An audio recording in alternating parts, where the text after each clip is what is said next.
Oz is good. It's Schillinger. Blade, go ahead. You're excited. Okay, this reminded me. This is another prison story. Okay, so I'm in the hole. I'm literally in administrative segregation, right? And I asked the lady that's bringing by the books. I'm like, give me your 3 longest books. In the hole means solitary confinement? That you're Yeah, okay. Solitary confinement. Lockdown 24 hours a day, no other human contact, no light. It affects you. Fucked. Anyways, I asked the lady, I was like, can I get the 3 biggest books you got? So she gave me them. One of them was a book about trademarks versus patents. Not a fucking page turner. It wasn't a story thing. It was literally like a reference book on how to fucking patent something. So that was a waste. And that lady what a fucking bitch. Right. The other was Well, here's how to install your own HVAC system. And then but one of them she gave me was Stephen King's The Stand. Right? Okay.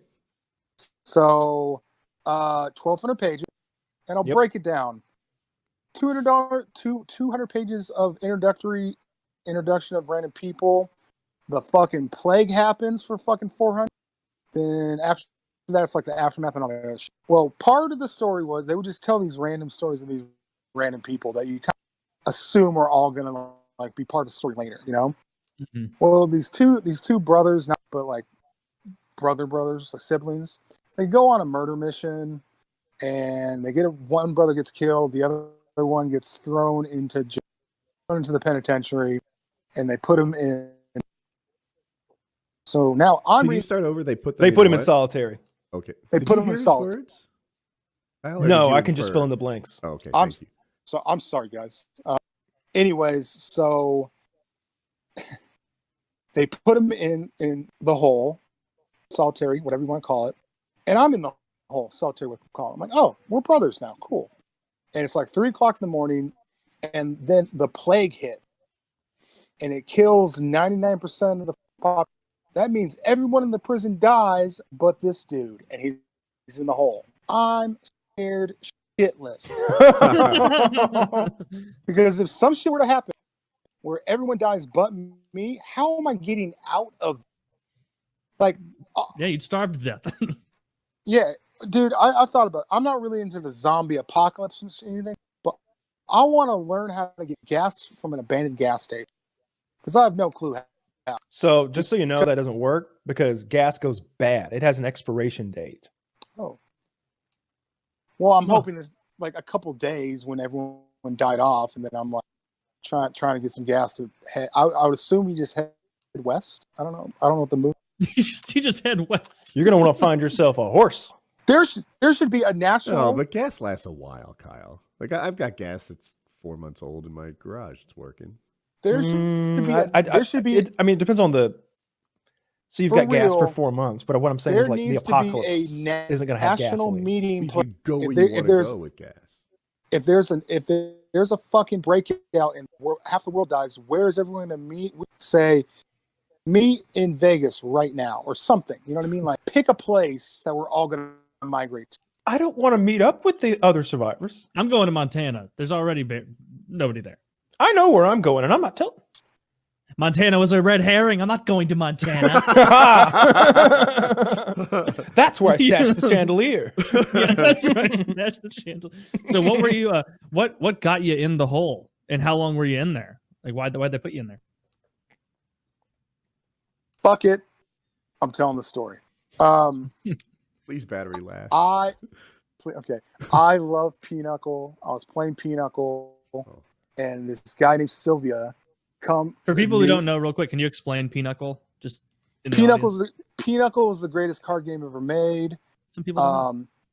Who doesn't know what Pinochle is? It only consists of face cards, so there's no number, and there's like multiple there's 4 Jack of Diamonds, 4 Queen of Spades, and so there's 80 cards in a deck. You deal them out, and you play it just like the game Spade, where you lead suit and you try to take books.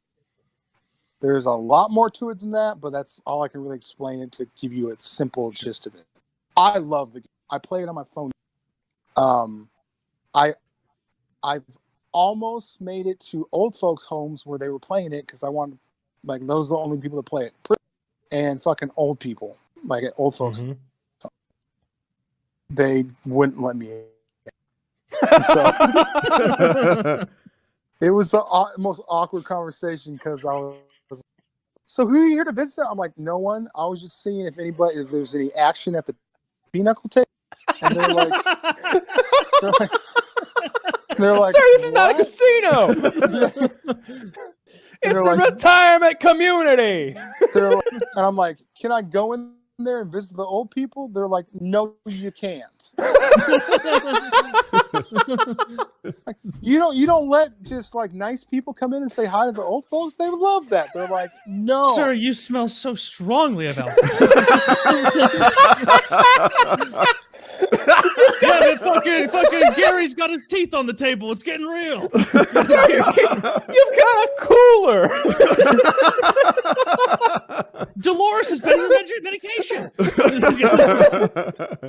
Bitch will have a seizure if she loses this hand. Blade, those medications are for the patients. No, Bjorn can't come in with you. You can't have the morphine. No, that's hilarious. So anyway, good.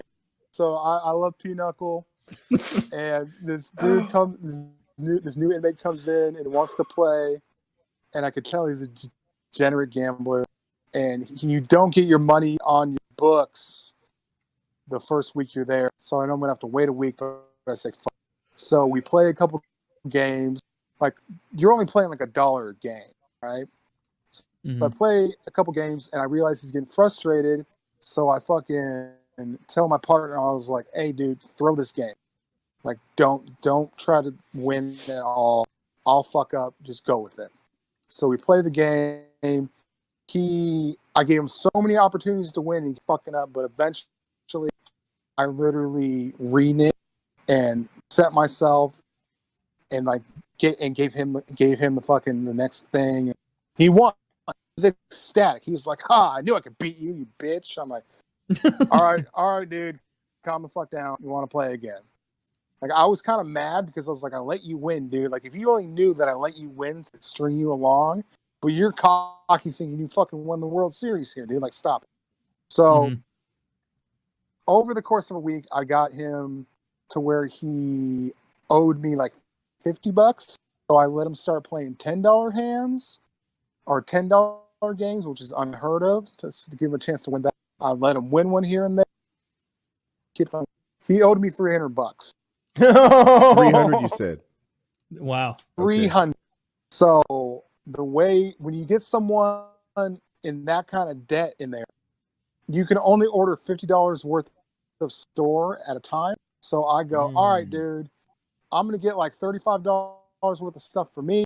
You can get a little bit of food and some hygiene. Don't want you picking up a tier. And then just do that 3 times. So 35, what was that? That would be like 105. Yeah. Whatever. You can do it. Anyway. Go ahead. Okay, I know. It's 105. It's 105. Okay? Yeah. Okay. Anyways, you guys are at. No, that's a joke I make every week, the whole incalculable thing. Don't take it personally. Okay. And so the day that I'm supposed to get store, I'm like, hey guys, I go, hey man, we're gonna go to Mainline, which is like where you go get your food. I'm gonna go to Mainline. When I get back, just have my stuff ready in a bag. I'll walk by your cell. You can just toss it to me. He's like, yeah, whatever, dude. And I'm just like, okay, that's not the response I want, but okay. Go to Mainline, come up to his cell. I'm like, all right, dude, let me get that. And he's like, fuck you, wop. And, which is like basically like the N word for Italian people. If this would have happened on the streets, I would have been like, whatever, dude. But this is prison where if you let someone talk to you like that and don't do anything, everyone's going to think you're a bitch. It's prison mentality. So I went in there and I started piecing them in. Just beating on them real. With just empty fists? Just, yeah. Okay. You know. Well, this is a thing to me, like stabbing, but yeah, I got confused. I'm masturbating him furiously. So I go in there and I got him coming, right? He's coming hard. So, and I say that's another 30. Of course, the tier is like yelling and screaming, and the fucking riot shield guards come in, pin us, and take us to the hole. Okay. Did he ever pay Now, it? no, because that's when they transferred me to Wall of Wall. Now, one thing I will say, and this will give you a time frame, when they took me to Shelton, I was in the hole for 36 days. Okay? When they took me to Shelton, it was the first time I listened to music. And they played I Like the Way You Move by Outkast and Jamie Foxx and Twista, like Slow Jam. Those were like popular on the radio at the time. And I never heard the songs, but listening to music for the first time after fucking 30 days, dude, I got goosebumps, dude. This is amazing. So like, imagine not listening. Go ahead. I've been watching that show 60 Days In, and season 6. And quickly, for anyone who doesn't know for some reason, they put undercover people in a jail, like a hardcore jail, to try to root out drugs, contraband, and see how well the COs do their job. Well, anyway, one of the participants, someone who is undercover, loans this guy 3 packets of grits because the man is hungry. And he says, "You owe me 3 soups." And the guy's like, "Cool, I'll get you tomorrow." Tomorrow comes around. My girl's messing with my money. She won't put any money on my books. I can't get you your soups. He's like, "You're going to pay me." And he's like, I'll pay you. Next day comes. "I don't got nothing, man. I got nothing." He's like, all right. Take off your shirt, your pants, your flip-flops, and give me your fucking towel. Yeah, give me your fucking towel. And he takes all of these things from them. He is the undercover, and he has taken all of this man's clothing and his towel, which is a commodity in prison, by the way. Your towel is... We had 3 towels, and you could pay money to get a special towel. But this seemed like his only fucking towel in jail. He then takes this man's flip-flops, pants, shirt, and towel and gives it away to his buddies, and they're all laughing about it. The guy went into PC.